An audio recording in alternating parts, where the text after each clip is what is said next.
Hey there, all you Delaware education, politics lovers. I want to give a shout out to my number one fan, Publius.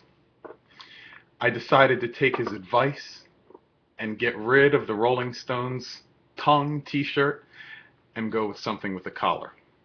So, I just like to report on House Bill, 165. I was there in the committee hearing this afternoon.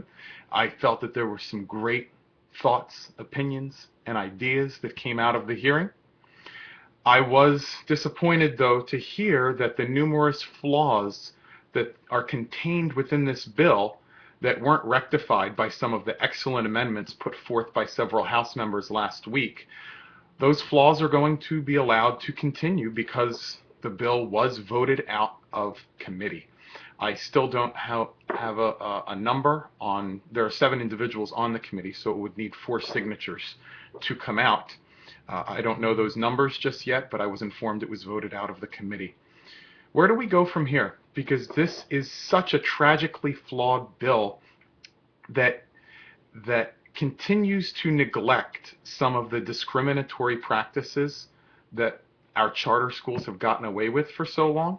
It continues to leave some loose language in relation to the free and reduced breakfast and lunch programs that some of these schools don't provide.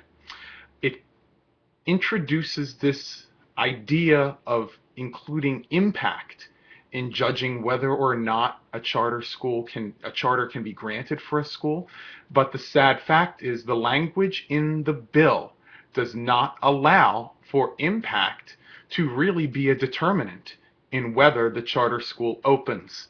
As long as the charter meets those 14 criteria, it can have a potentially negative impact on a community and still be granted its charter. So the weak language surrounding impact is another concern. And then on a more personal note, in my testimony, I brought up the loss of 2 individuals from my school who performed social work and were an invaluable resource to my school. They were let go because of an expiration of federal stimulus funds. I don't quite know how we're going to make up for the loss in services that they provided to our school community. I do know that it's offensive that within this bill is a $5 million performance fund, annual performance fund, that can only be tapped by charter schools.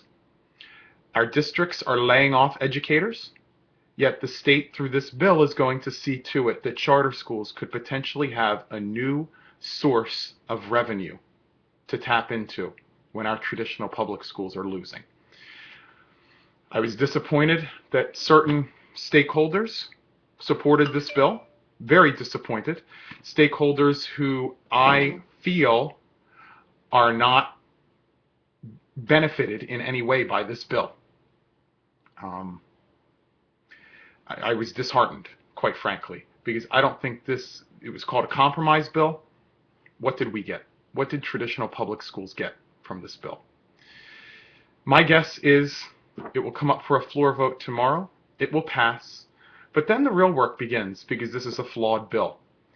Will the individuals who were behind this bill but recognize its flaws immediately begin working on improving the flaws?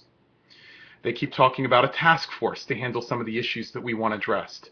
We cannot leave up to a task force some of these issues. We can't be guaranteed that the task force will produce anything.